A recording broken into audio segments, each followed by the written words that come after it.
So I'm going to demonstrate SituMap, which is a multi-user, multi-touch, multi-mapping application that's here on a Microsoft Surface table. This Microsoft Surface table takes 50 simultaneous inputs, touch inputs. And so what's nice about that is very naturally we can move and zoom the map just like you would with, say, an iPad or an iPhone. But it also supports up to 50 simultaneous interactions. So if I use the drawing tool, you can see that it's picking up all 10 simultaneous inputs. So imagine if we had 5 or 6 people standing around this. Everybody could map at the exact time, same time on the same surface. And that's a big change in paradigm from the single user, single map situation. So I wanted to make this easy to use. So of course we have the feedback with the fingers, and that's nice. But I wanted to get rid of complicated menus. So I have this nice floating menu over here, which can be oriented to any direction. And we focused what you can do on this map. It's not everything to everyone.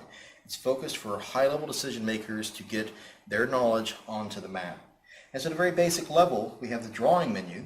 So you can start drawing in one of 4 colors just by using your finger. And as you push down harder, it gets a little thicker. And as you're lighter, it gets thinner.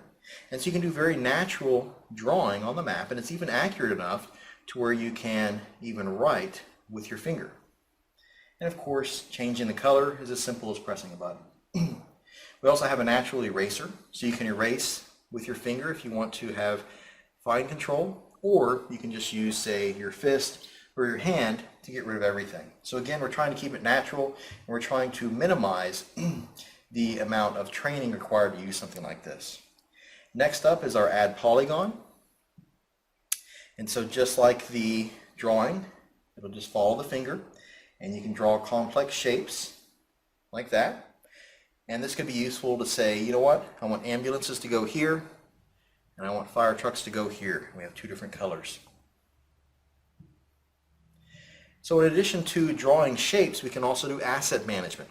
And so asset management could be done through the menu, but we could also do it with, say, Matchbox cars that have a special Microsoft byte tag on the bottom. And so since this surface can actually read byte tags, if I wanted to add a police car, say here, all I have to do is zoom into the area where I want to add the police car, and then simply tap it. And there's my police car. And let's add a second one here. These are independently controllable, independently controllable, and I can even do things like giving them unique numbers. So say this is unit 3 and this is unit 2. They even have their own submenu, so I could duplicate it to get me another police car quickly or delete it. I can turn on drawing as well, so it creates a breadcrumb trail. So as I move that police car around, you can see exactly where it's supposed to go. So we could use this for some planning on where you want your forces to begin and, say, end after some particular time. We also have a fire truck, which would easily add a fire truck, and of course an ambulance, and anything else that you choose to add a byte tag to the bottom. Now I know these are going to get lost. So we also have the ability to add items using a puck. So if I add my pushpin puck, I now have a little puck which I can simply add people, assets, or even events like a crash. And so I can quickly add things to the map. And you can have multiple pucks because once again you can have multiple people standing around the map working together and working collaboratively. And speaking of collaboration, we can also add multiple maps. So if I have someone assisting me over here, I can spawn a map and give it to them. And now as I map on the main map, they can actually work independently on the smaller map. And they have their own menu to where they can do drawing, for instance. And they can draw on that map again while I'm doing whatever I want here on this map. And what they're doing doesn't affect me. But you can see the outline of where this map is. Notice it's color-coded here. So I can keep an eye on where they're working. I want to show you a cool feature of SituMap, and it's the ability to view both inside and outside at the same time. So as I zoom in, you'll see these icons show up on the buildings where we have floor plans. So if I zoom into our library here, what I can do is I can say, show me level 1. And what that does is that gives me the floor plan of the library. And just like as I can draw on the map outside, I can also draw on this seamlessly. So I can start drawing and say, you know what, let's come in the back door, let's go through here, and let's set up shop right there. So now I can link both the outside and the inside. In addition to that, I can also pull out level 1 as a separate blueprint. And so now I have it floating completely independently of everything else, and I can make it large or small and orient it to any angle. I can also draw on it independent of the map outside. So I can say, okay, Office 114, that's what we want to hit, so let's come in and let's go that direction, for instance. And this lives completely independently from my map. So now I kind of have a dynamic workspace, and I can throw it off to the side, and I can go back to working on what I want to work on. Other things we can do measurements.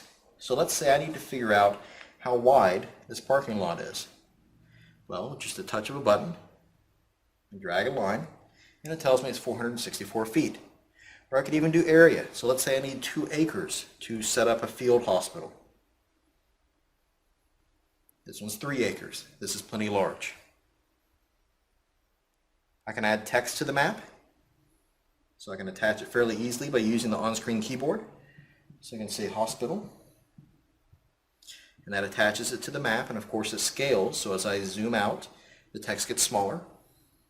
I can look and find addresses. So if I want to go to 78412, it'll quickly take me there. And if I ever get lost, we have a bookmark capability. So I can go back to campus, for instance, or Momentum Campus, or all of TAMU-CC. And no matter where I am, if I want to make a bookmark of this area, I simply press Create Bookmark, and it'll create a bookmark so I can go back to it very quickly. So let's say I have a general plan for whatever it's worth here. I then want to share it. So if I click Screenshot and take Screenshot, what it'll do is it'll take a screenshot of everything I have here and upload that to Dropbox and generate a short URL and a QR code. So when that's displayed here, I can take my cell phone, get the QR code, and I can display the map on my cell phone and maybe send it via text message or email. I can also show the screenshot I took. It is time-stamped, and I can draw on it as well. So I can actually work on a static map that I've generated. Going through the rest of the features, we have a built-in web browser, so you can access the web while you're within the interface. And I can change the map style from aerial to road view. So if I zoom out here, you can see that I've got the road view. But also notice I still have my aerial view here. So what's going on? Let me go back to aerial view. And if you zoom in, notice we have really, really high quality imagery here. So for instance, take a look at this truck with the thing right here in the back, right? That's because what we're able to do is overlay UAV imagery. So if I turn off our UAV imagery, you can see this is streamed from Bing Maps. And so of course that truck isn't there. This is another truck. And so we can overlay real high quality imagery on top of our surface. In addition to overlaying imagery, I can also overlay web mapping services streaming from the web. So things like traffic. You can see the traffic shows up. Or I can even turn on weather. And this is a good day to show the weather function because there is quite a bit in the area. And this gets updated live every 15 minutes. So let me use the bookmark function to go back to campus here. Okay, of course, if I can add, I can also remove individual shapes, submaps, drawings, pushpins, or everything. And of course, I can save and load.